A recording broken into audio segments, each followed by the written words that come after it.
Sambil menunggu ya teman-teman semua, saya kasih bocoran sedikit pembahasan kita Obras Hukum pada hari ini.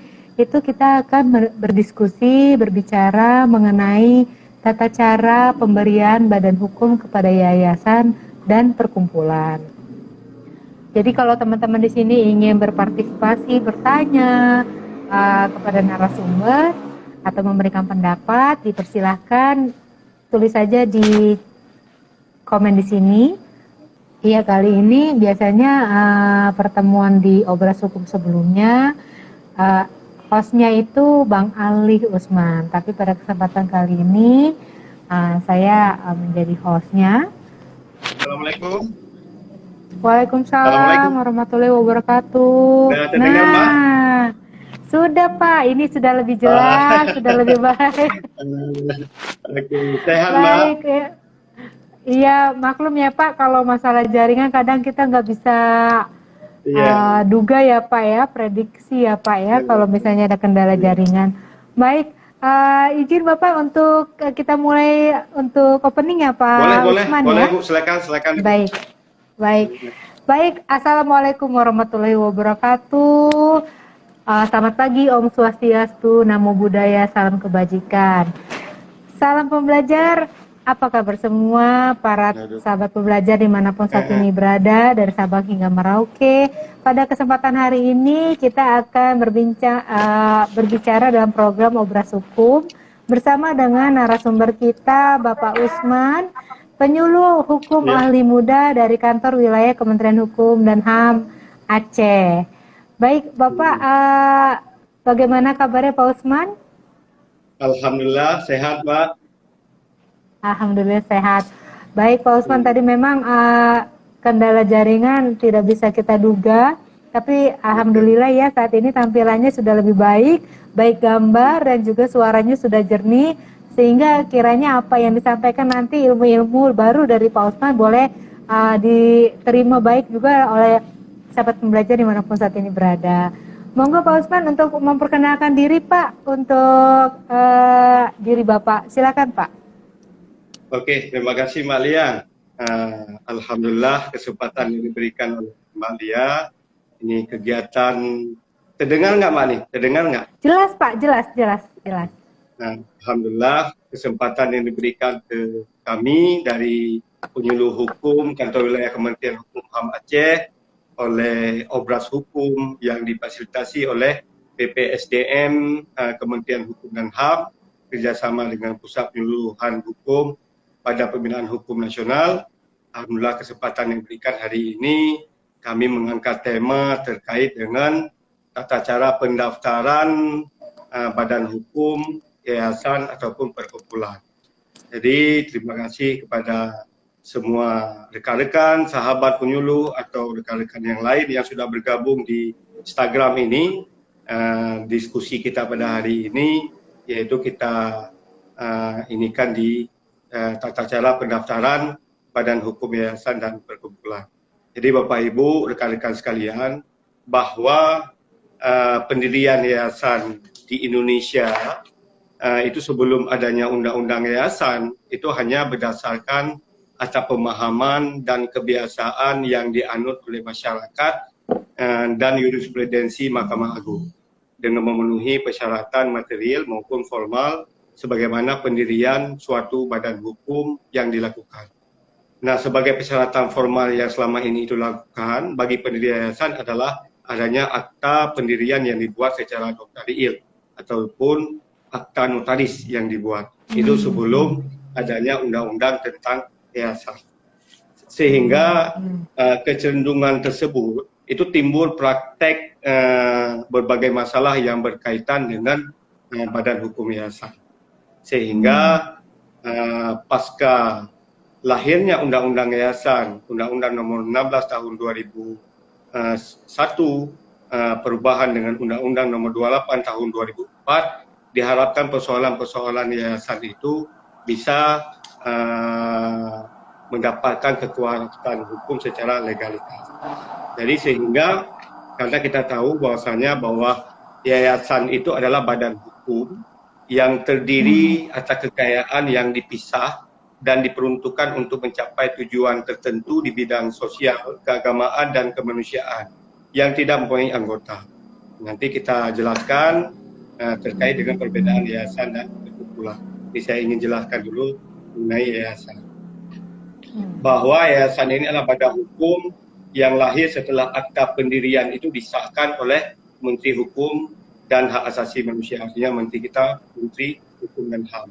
Nah, adapun syarat-syarat formal pendirian hukum yayasan itu memang dicantumkan dalam undang-undang dalam pasal 9 ayat 4 dan ayat 5 Undang-Undang Yayasan, dan diatur juga dengan PP di pasal nomor 15 PP 63 tahun 2008. Nah, yang paling utama adalah terkait dengan salinan akta yayasan yang dibuat di notaris. Dan itu baru berbentuk bahasa Indonesia. Kemudian ada surat pernyataan tempat kedudukan disertai alamat lengkap yayasan yang ditandatangani oleh pengurus yayasan. Kemudian MPP jelas, kemudian pembayaran PMBP melalui via notaris, serta surat pernyataan pendiri mengenai keabsahan kekayaan awal yayasan. Jadi Bapak Ibu yang telah bergabung sini, bahwa hakikat yayasan itu adalah kekayaan yang dipisahkan untuk tujuan yang di bidang sosial, keagamaan dan kemanusiaan, serta tidak mempunyai anggota. Itu prinsip dasar dulu terkait dengan badan hukum yayasan. Kemudian pemisahan harta pendiri dengan yayasan itu dipisahkan kalau untuk yayasan yang sifatnya biasa untuk warga negara Indonesia, itu harus memisahkan minimal dicantumkan di akta itu 10 juta. Tetapi juga diberi ruang kepada warga negara asing untuk mendirikan yayasan di Indonesia yang bekerja sama dengan warga negara Indonesia. Harta kekayaan itu harus dipisahkan minimal, kalau warga negara asing itu harus minimal 100 juta. Itu dipisahkan harta pendiri dengan harta yayasan di dalam akte notaris. Kemudian apakah yayasan itu dapat mendirikan ataupun melakukan kegiatan usaha, itu bisa dilakukan. Artinya yayasan itu dapat melakukan kegiatan usaha dengan maksud dan tujuan, dengan cara mendirikan badan usaha dengan kegiatan sesuai dengan maksud dan tujuan yayasan yang didirikan. Ini ada prinsip dasar seperti itu. Kemudian sifat usaha badan tersebut itu sifatnya prospektif. Artinya penyertaan modal daripada yayasan itu maksimal bisa 25% untuk kegiatan-kegiatan yayasan. Karena memang secara langsung yayasan tidak bisa melaksanakan kegiatan, tetapi harus membuka unit-unit usaha dengan perizinan-perizinan khusus. Misalnya katakanlah prinsip yayasan yang pertama itu adalah sosial, keagamaan dan kemanusiaan. Katakanlah misalnya dalam rumpun sosial. Rumpun sosial membuka misalnya pendidikan formal. Nah, dalam regulasi pendidikan formal tersebut, itu kan butuh ada perizinan-perizinan khusus yang memang yayasan itu sebagai badan hukum, sebagai badan penyelenggara. Nah, kegiatan tersebut itu di bawah badan penyelenggara yayasan. Tetapi kegiatan tersebut harus perizinan-perizinan khusus. Itu salah satu contoh dalam bidang sosial. Kemudian dalam bentuk keagamaan misalnya. Keagamaan misalnya membentuk kegiatan takmir masjid misalnya, ataupun bantuan kegiatan-kegiatan kemanusiaan, penggalangan dana dari masyarakat. Jadi prinsip dasar sosial, keagamaan dan kemanusiaan itu menjadi prinsip dasar daripada penyelenggaraan pada yayasan. Nah, ketika melaksanakan kegiatan-kegiatan tersebut itu membutuhkan izin khusus. Artinya yayasan ini menjadi badan penyelenggara pada sebuah kegiatan. Kemudian Bapak Ibu, apakah yayasan juga bisa membentuk perseroan terbatas misalnya? Katakanlah misalnya PT yang sifatnya profit. Kita tahu bahwa yayasan ini kan pada hukum yang sifatnya nilaba, bukan mencari keuntungan di dalamnya. Tetapi dalam operasional yayasan tentu kita membutuhkan menjalankan roda yayasan butuh yang namanya profit, artinya butuh biaya untuk mengembangkan yayasan. Nah, dimungkinkan untuk badan penyelenggara yayasan itu untuk mendirikan PT yang sifatnya profit untuk mencari keuntungan demi eksistensi daripada yayasan tersebut. Tetapi penyertaan modal yang bisa dilakukan itu adalah sekitar 25% daripada harta kekayaan yayasan. Tetapi keuntungan yang didapatkan dari hasil usaha tersebut itu adalah untuk keberlanjutan daripada operasional sebuah yayasan. Jadi itu Bapak Ibu, bahwa yayasan itu juga terdiri pada organ. Karena kalau dulu sebelum lahirnya Undang-Undang Yayasan, Undang-Undang Nomor 16 Tahun 2001 dengan perubahan Undang-Undang Nomor 28 Tahun 2004, bahwa yayasan itu kan hanya terdiri pada ketua, sekretaris, bendahara. Tetapi setelah adanya Undang-Undang Yayasan yang memang legalitasnya semakin kuat, itu yayasan itu dibentuk dengan organ. Jadi ada 3 organ dalam yayasan. Ada organ pembina, kemudian ada organ pengurus, kemudian ada organ pengawas. Nah, 3 organ ini yang berfungsi di dalam yayasan itu mempunyai tugas dan fungsi masing-masing. Biasanya kalau pembina itu biasanya merangkap sebagai pendiri daripada yayasan.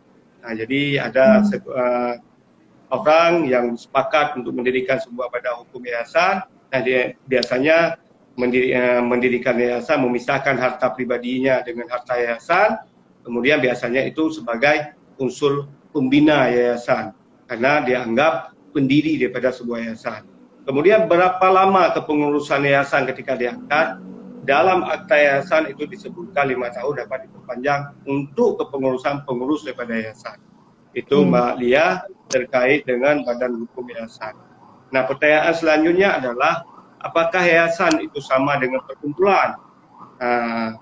Kalau sama-sama berbadan hukum, karena badan hukum yang dikeluarkan oleh Kumham yang sifatnya nilaba itu ada yang berbentuk yayasan, ada yang berbentuk perkumpulan. Nah, perkumpulan itu ciri khasnya seperti apa? Kalau perkumpulan itu adalah sekumpulan orang yang didirikan itu untuk mewujudkan kesamaan maksud dan tujuan tertentu di bidang sosial dan kemanusiaan. Artinya sama, kalau maksud dan prinsip yayasan dengan perkumpulan itu hampir sama. Cuma dalam struktur perkumpulan itu lebih sederhana. Kalau yayasan terdiri pada 3 organ tadi, pembina, pengurus, dan pengawas, di dalam perkumpulan itu tidak dikenal adanya organ. Tetapi kepengurusan yayasan, perkumpulan itu berbasis daripada anggota. Artinya mereka sepakat, sebagian orang ingin mendirikan sebuah badan hukum berbentuk perkumpulan, dia milih ketua, sekretaris, bendahara, tetapi berbasis anggota. Yang memilih ini adalah anggota. Itulah yang membedakan antara badan hukum yayasan dengan badan hukum perkumpulan. Nah, tata cara pendaftarannya seperti apa? Tata cara pendaftarannya juga sama seperti tata cara pendaftaran di badan hukum yayasan. Artinya melalui juga akta notaris, kemudian notaris nanti mengajukan ke Direktorat Jenderal Administrasi Hukum Umum Kementerian Hukum dan HAM, kemudian nanti akan dikeluarkan pengesahan oleh Menteri Hukum dan HAM. Jadi tata cara persyaratannya, formil dan administrasi juga sama halnya. Ada MPWP, kemudian penyertaan nama, kemudian ada surat domisili, kemudian ada MPWP pendiri daripada perkumpulan. Tetapi yang membedakan prinsip dasar daripada antara badan hukum yayasan dengan badan hukum perkumpulan, yaitu kalau perkumpulan itu berbasis anggota.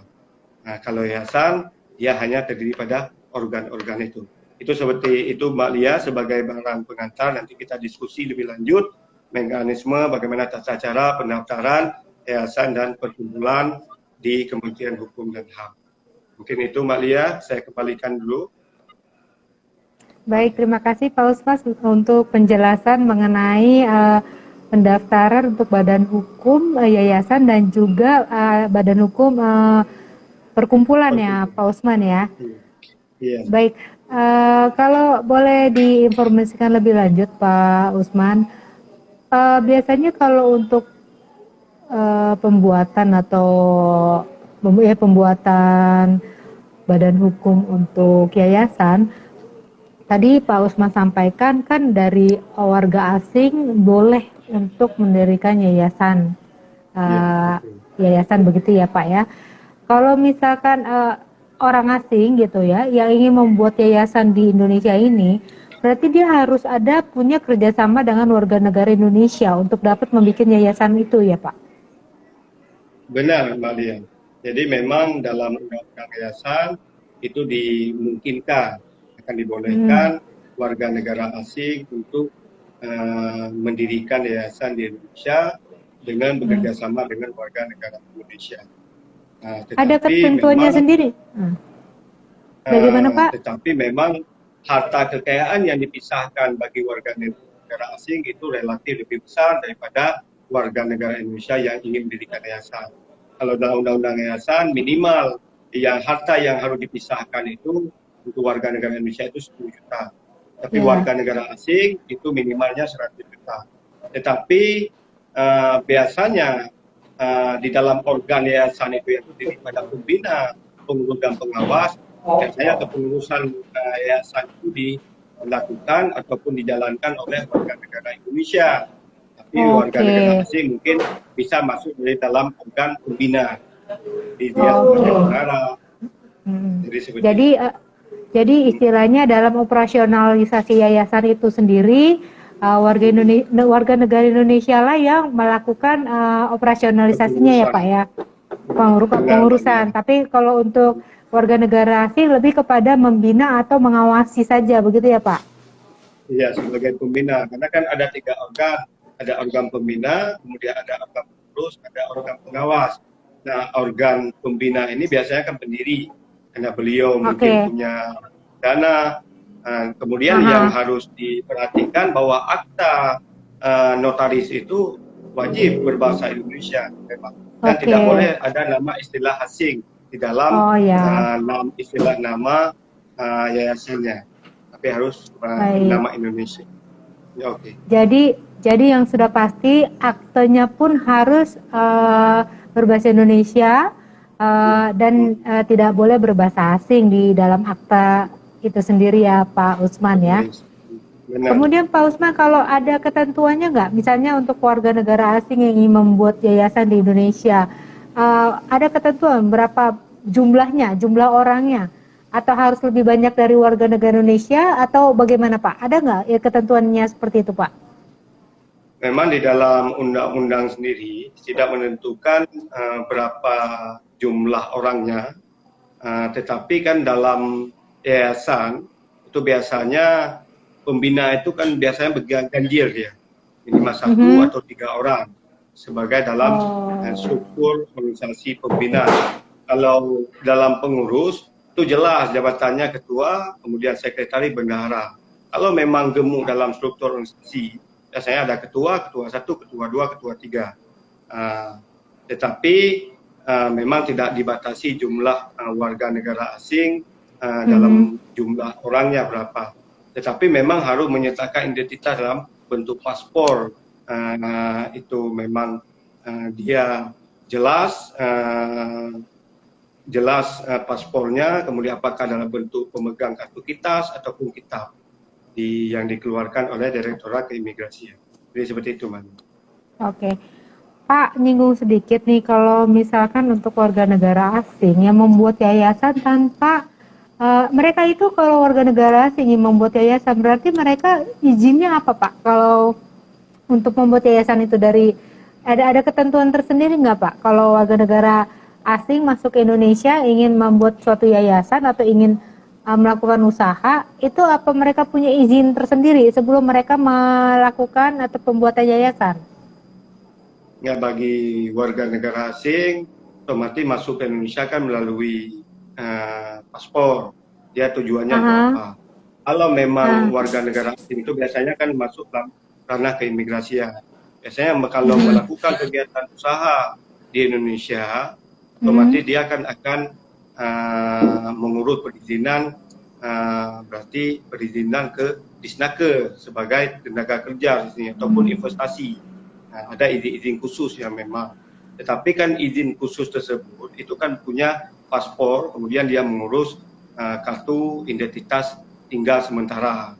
Nah, selama beberapa kali perpanjangan kitas, biasanya kan akan ada permohonan kitab misalnya. Tentu prosedur-prosedur keimigrasian itu ditempuh. Karena memang rata-rata yang memang mendirikan, warga negara asing yang mendirikan ataupun melakukan kegiatan yayasan di Indonesia, itu perizinan kasus tertentu di keimigrasian itu pasti harus dipenuhi terlebih dahulu. Jadi seperti itu. Mulai lagi. Mohon maaf Bapak, ini kita mulai lagi jaringannya nggak bersahabat nih Pak. Ya, Suara Bapak ya, yang sudah kami mulai dengar ini. putus-putus. Iya. Aduh. Maklum Ya, ini kami dari barat ya kan, ujung barat, kilometer 0. Iya ya Pak ya, memang suka seperti ini apa Pak, kendala jaringan ya Pak ya? Iya. Dan Heeh. kadang-kadang karena kondisi alam kan, jadi Iya, memang iya, iya. ada gangguan. Jadi harap maklum. Iya. Memang Oke, tadi Mbak. awal Bapak jernih suaranya, nih semakin ke sini mulai lagi tuh dia putus-putus Pak suara Bapak. Baik, rekan-rekan sahabat pembelajar, bagi teman-teman yang ingin menanyakan mengenai bagaimana sih mungkin ada yang kurang jelas atau bagaimana tentang prosedur untuk pembuatan suatu yayasan atau perkumpulan, kemudian ada perlindungan hukumnya enggak untuk bagi mereka yang mungkin sudah membuat yayasannya, kemudian ada lagi, tapi kan ada juga kasus seperti ini Pak. Yayasannya bernama yang sama, tapi pendirinya berbeda. Apakah diperbolehkan Pak suatu yayasan itu memiliki nama yang sama? Ya, Mbak Lia. Jadi memang banyak problem.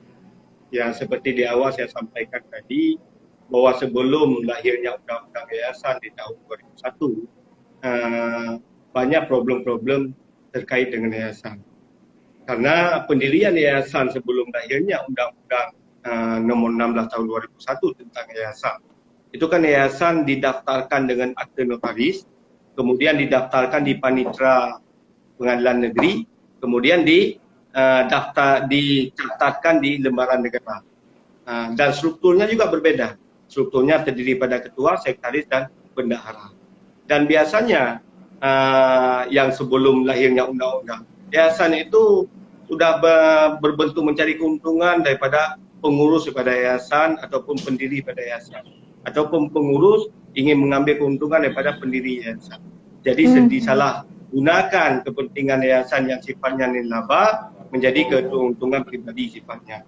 Nah, setelah lahirnya undang-undang tentang yayasan yang diatur khusus tentang yayasan ini dengan badan hukum, otomatis banyak yayasan-yayasan itu diwajibkan untuk menyesuaikan anggaran dasarnya sesuai dengan ketentuan undang-undang.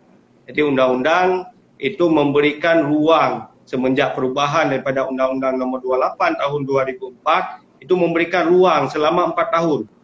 Jadi semenjak tahun 2004, kemudian diberi ruang selama 4 tahun. Tanggal 6 Oktober tahun 2008, batas terakhir penyesuaian anggaran dasar sesuai dengan ketentuan undang-undang. Jadi diberikan ruang oleh pemerintah, oleh negara untuk menyesuaikan anggaran dasar yayasan dengan sesuai dengan ketentuan undang-undang. Kalau yang sebelumnya itu tidak terdiri pada organ, yang struktur pengurusnya daripada ketua, sekretaris, dan bendahara. Nah, pasca yang undang-undang ini, organ ini kan sudah berlaku efektif. Ada organ pembina, ada organ pengurus, kemudian ada organ pengawas. Nah, ketentuan-ketentuan ini bagi yayasan yang sudah eksis selama ini menjalankan kegiatan usahanya, kegiatan-kegiatan sosial, keagamaan, dan kemanusiaannya, harus menyesuaikan, bahkan bukan harus, wajib menyesuaikan anggaran dasarnya sesuai dengan ketentuan undang-undang. Batas maksimum diberikan oleh negara, oleh pemerintah itu di 6 Oktober tahun 2008. Nah, bagi yayasan yang belum menyesuaikan anggaran dasarnya di limit waktu yang sudah diberikan tersebut, itu dianggap lembaga tanpa bentuk oleh pemerintah. Di tahun misalnya di tahun 2009, belum ada yayasan yang mengatakan dirinya yayasan belum menyesuaikan anggaran dasarnya sesuai dengan ketentuan undang-undang, maka dianggap lembaga tanpa bentuk. Artinya legalitasnya belum terpenuhi sesuai dengan ketentuan undang-undang. Sehingga memang rawan terjadi konflik dan perselisihan. Makanya kita tidak asing melihat banyak perselisihan ataupun konflik sampai yang berujungnya ke pengadilan terkait dengan yayasan-yayasan ini. Dan biasanya yayasan itu terjadi itu yang punya aset-aset besar, sehingga belum ada penataan-penataan dengan perubahan-perubahan sesuai dengan ketentuan undang-undang.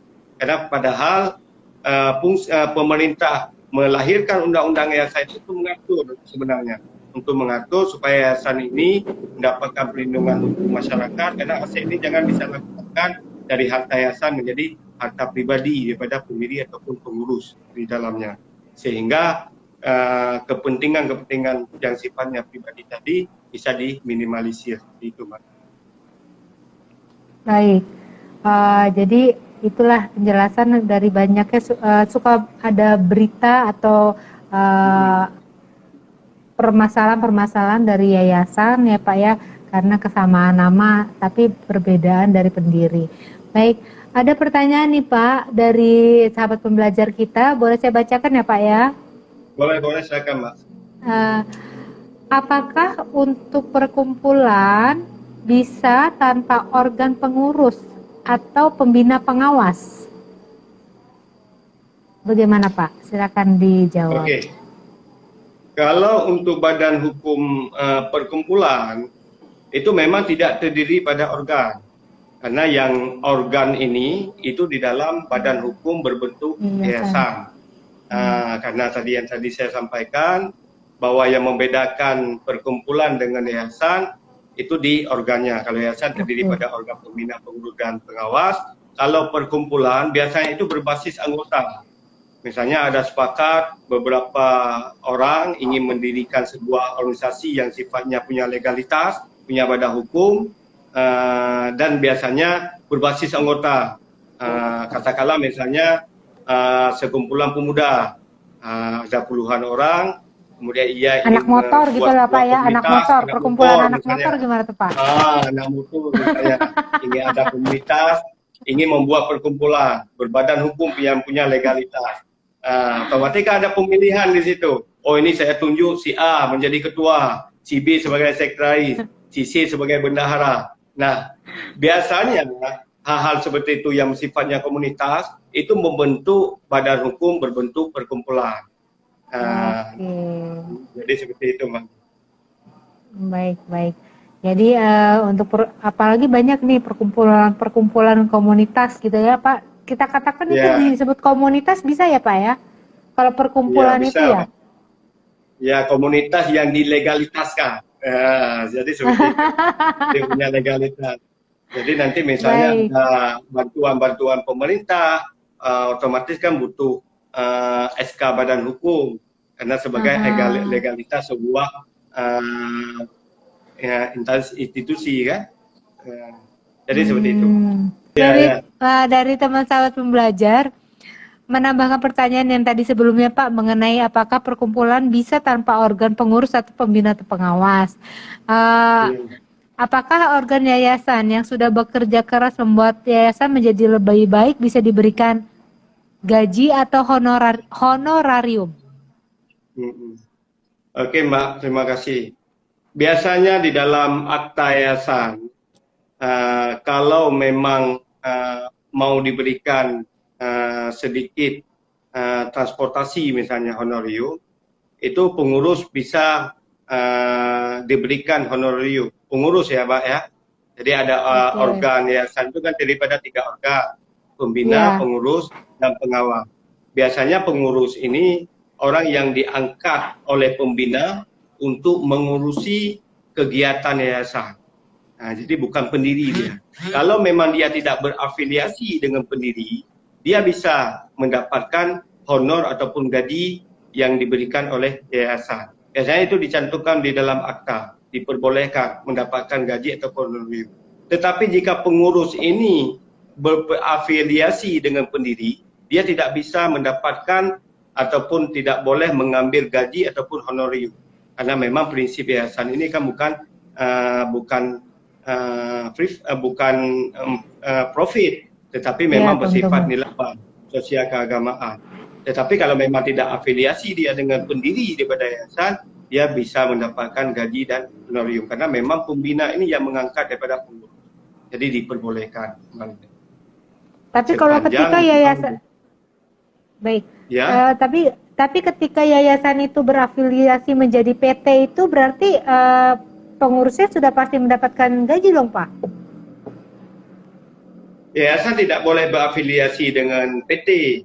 Yayasan itu badan hukum nilaba yang memang tersendiri dia sifatnya. Ya, jadi Oh, independen baik. yang daripada 3 organ. Tetapi yayasan ini diperbolehkan oleh undang-undang untuk mendirikan kegiatan daripada yayasan.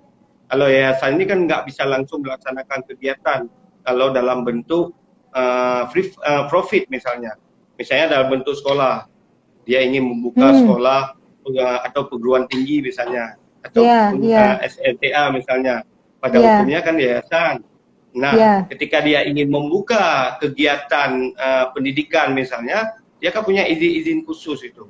Yang terutama adalah syarat pertama adalah badan penyelenggaranya apa, berbentuk yayasan atau perkumpulan. Oke lah, misalnya orang yayasan biasanya bisa. Kemudian ada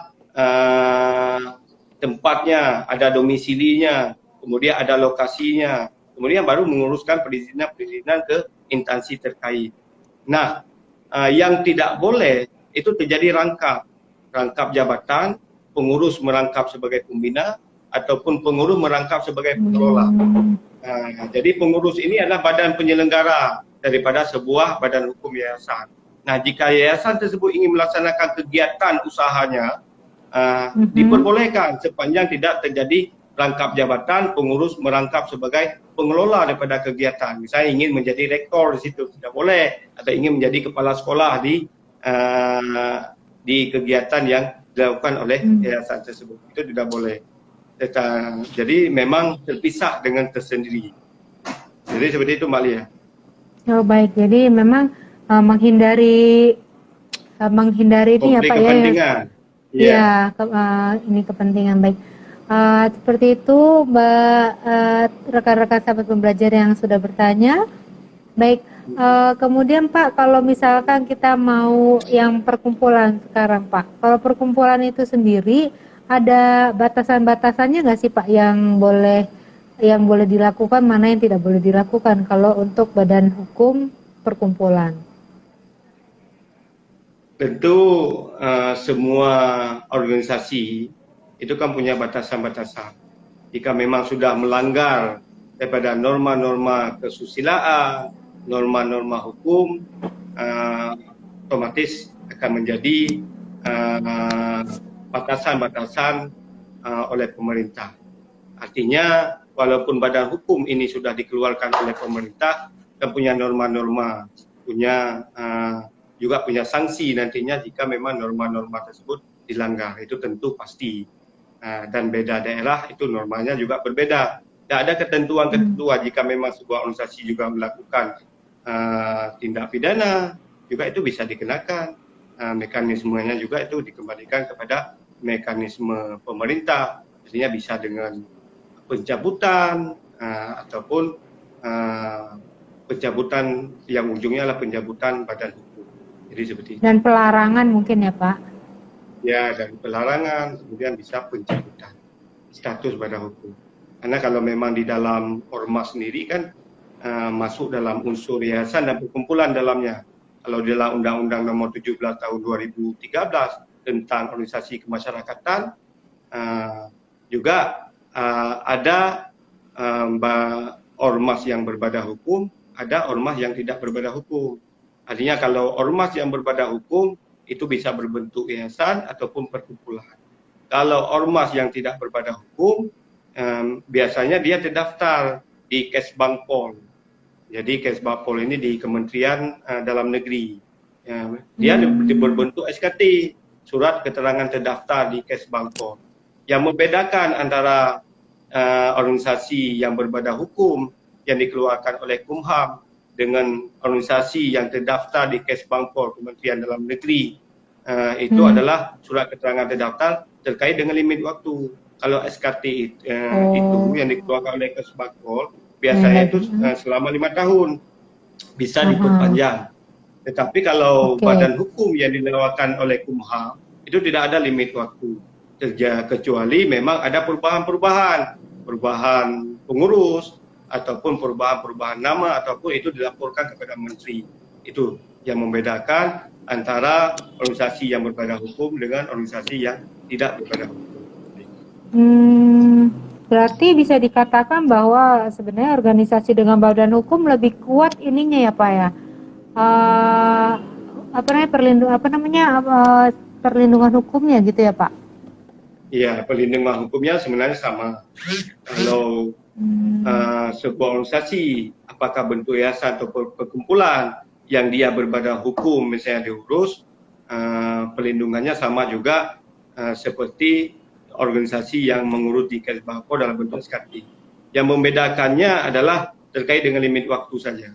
Nah, apakah organisasi yang tidak berbadan hukum tetapi dia terdaftar di Kesbangpol dan memegang surat keterangan terdaftar tersebut bisa mengakses bantuan dari pemerintah? Boleh, diperbolehkan sepanjang memang, karena yang SKT tersebut yang terdaftar di Kesbangpol juga itu punya legalitas. Cuma yang membedakan cuma limit waktu. Kalau SKT itu kan berlakunya 5 tahun, bisa diperpanjang dan dievaluasi oleh yang mengeluarkan SKT. Sedangkan badan hukum yang dikeluarkan oleh Kumham itu tidak mempunyai limit waktu. Tetapi kalau memang terjadi pelanggaran-pelanggaran, mekanisme penyelesaiannya juga sama, apakah dia berbadan hukum atau tidak berbadan hukum. Jadi seperti itu. Baik. Baik Pak Usman, jelas sekali untuk semua penjelasan mengenai tata cara pendirian atau badan hukum, yayasan dan juga perkumpulan. Baik, ini sesuatu hal yang baru buat saya juga baru mengerti akan hal ini. Terima kasih untuk sharingnya atau diskusinya Pak Usman. Baik, iya, untuk closing, adakah yang Bapak mau sampaikan?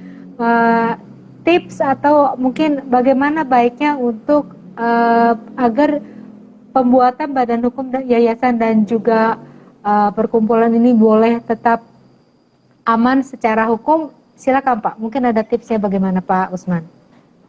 Jadi Mbak Lia, untuk sekarang ini Kumham kan sudah menerapkan sistem online. Artinya kalau dulu pendaftaran yayasan manual yang membutuhkan waktu lama, tapi hari ini dengan sistem administrasi hukum umum yang menerapkan sistem online, kalau dalam pengajuan nama itu diterima, 1-2 hari itu bisa langsung mendapatkan SK badan hukum. Itu kan suatu prestasi yang sudah luar biasa yang dicapai oleh Kumham. Yang dulu sebelumnya itu hampir memakan waktu hampir berbulan-bulan, hari ini bisa ditempuh 2-3 hari langsung keluar SK badan hukum. Jadi seperti itu. Jadi bagi masyarakat yang ingin mendirikan organisasi dan punya legalitas, silakan daftarkan lembaganya, apakah bisa berbentuk badan hukum melalui Kumham dengan akte notaris, ataupun didaftarkan di Kesbangpol dalam membentuk SKT.